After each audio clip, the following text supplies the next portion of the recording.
back to my channel. It is Eponine, aka Epi, and thank you so much for joining me for another true crime video.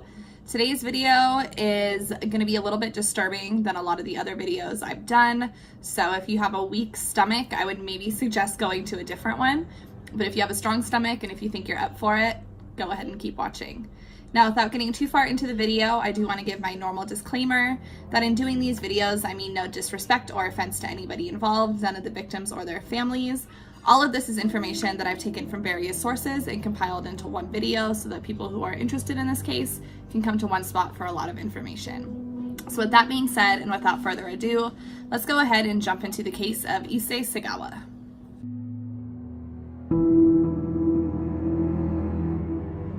So Issei Sagawa was born in 1949 to very wealthy parents in Japan. When he was born, he was premature, and it was quoted that he was so small he could fit into his father's hand. His short stature followed him through life, and he actually reached a full-grown height of 5 foot 9 inches. And this small stature led to a lot of self-confidence issues, and this played a part in how he acted in his life. Now, in first grade, after seeing a man's thigh, was the first time that Issei Sagawa had a cannibalistic desire.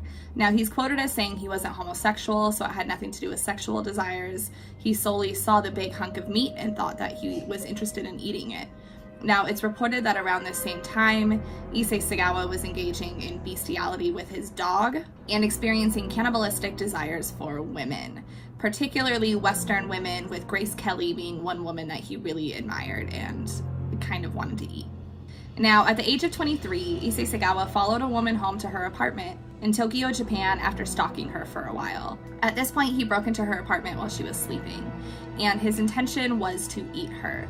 His plan was that he was going to cut a small part of her skin off, and then he was going to leave. He wasn't going to kill her, he just wanted to cut off a piece of her skin and then leave and then eat her. However, as he was trying to do this attack, the woman woke up, she started screaming, and because she was actually bigger than Issei Sagawa, she was able to push him down to the ground and call for the police.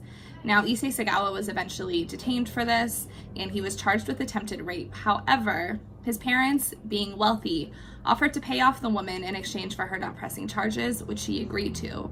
So even though Issei Sagawa broke into this woman's apartment and was trying to eat her, his affluent life saved him charges, and he did not get in trouble for this at all.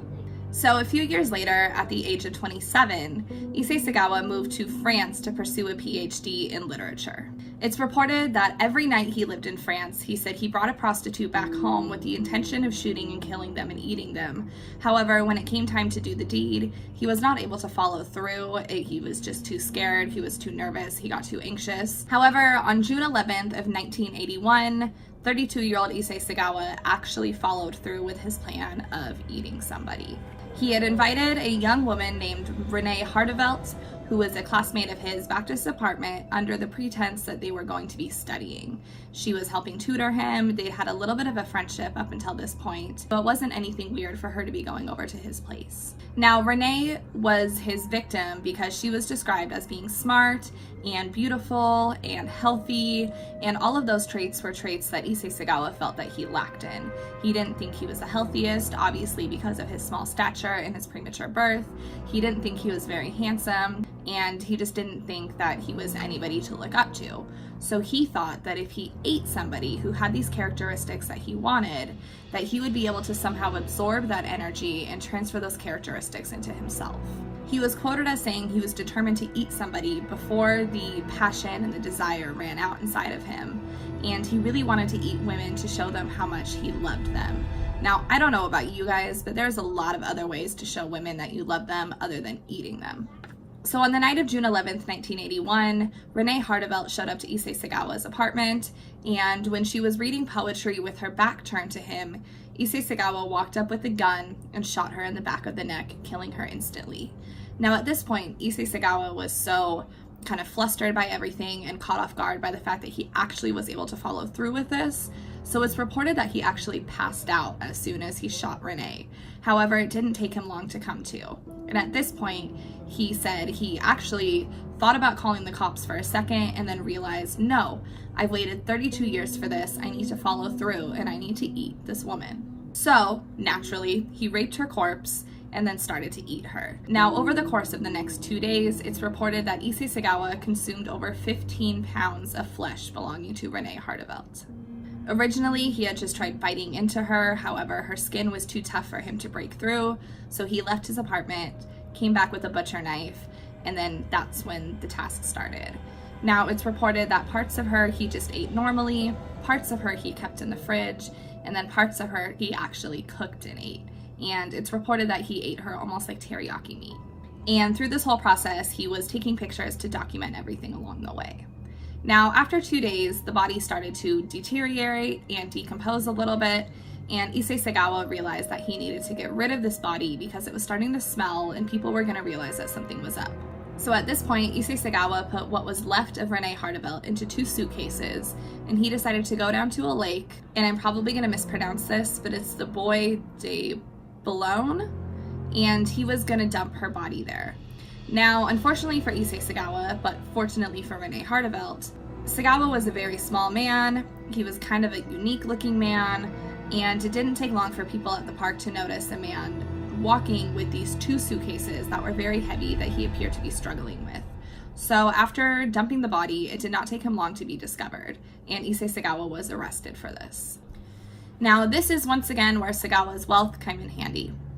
Issei Sagawa's father hired a very, very good lawyer for the case, and after being held for 2 years awaiting trial, Sagawa was actually declared mentally incompetent to stand trial. He was declared legally insane, and he was placed immediately into a mental institution. Now, after a visit by an author named Inuko Yamada, Sagawa's story was actually published, and he started to gain a small celebrity status. People knew about him, they knew about his story, and because a lot of humans are naturally very interested in macabre type of things, his story started to spread pretty fast, and he started to gain a lot of fame and infamy. Now, because of this, the French government actually decided to have Issei Sagawa deported to Japan. So at this point, he was deported to Japan, and he was put immediately in a mental institution in Japan. Now, while he was in Japan, it was actually discovered that he was not mentally insane, and the whole reason for his cannibalism was just sexual perversion, essentially. Now, this is where things get really, really weird, and this is where Issei Sagawa gets the most insane stroke of luck I have ever heard about. Now, because he was declared mentally incompetent in France, no charges were pressed, they were all dropped. Now, when he got deported to Japan, it's reported that all of the case files from France were sealed and the Japanese government could not get their hands on it. Now, because of this, they couldn't actually charge him with anything. And on August 12th of 1986, Issei Sagawa checked himself out of the mental hospital that he was in, and he was a free man. Now, since his release in 1986, Sagawa has remained free, and he has never faced prison time for this crime whatsoever. Since his release, he was frequently invited to be guest speakers at events. He's written a couple books. He starred in a weird pornographic movie where he played somebody loosely based on himself. And it's even reported that he went on to do freelance food critic work, which a lot of people found to be interesting because he clearly was kind of picky about what foods he ate. So even though he had this infamy and things were great, over time, it started to be difficult for him to just have a normal lifestyle. He didn't really want to be known as a cannibal anymore, and he felt like it was a really hard way to live his life, but nobody really felt that bad for him, and I don't think anybody ever will feel that bad for him. And then in 2013, he was hospitalized with brain issues, which permanently damaged his nervous system and gave him physical disabilities, putting him in a wheelchair permanently. And he is now under the full-time care of his brother. And even though he hasn't killed again since killing Renee Hartevelt, he states that the desire has still not gone away. And one really interesting thing is that Issei Sagawa states that any woman who wants to be killed by him, he would love for them to offer because he would still like to consume more human flesh. He's also stated that the way he wants to die is for a woman to kill him. He said that he dreams of drowning in women's saliva, which is disgusting. And this man is just really, really mentally deranged. And yeah, that's really all I have for you guys today. This story is one where, as I was reading about it, it just kept getting weirder and weirder and harder to believe. The fact that there is a man out there who openly admits that, yes, I killed this woman. Yes, I killed her so I could eat her. Yes, I did eat her. and he is still free is absolutely insane to me. I don't know how somebody could possibly get that lucky. I can't even win $5 on a scratch card, and this guy got away with murder and cannibalism, which is just ridiculous. But yeah, that is it for today's case. That is it for today's story. I would love to hear your guys' opinions on this case in the comments below. I would love to hear what you guys think about this. Do you think he should be free? Do you think he shouldn't be free? Even if he is free, do you think he should have this minor celebrity status that he's gotten because of this horrific crime? I'm just curious to hear what your guys' thoughts on this are, because I think this is one of the craziest cases I've ever read about. So yeah, that is it for today's video. Thank you so much for giving me a little bit of your time, and thank you so much for watching this. I really, really do appreciate it a lot.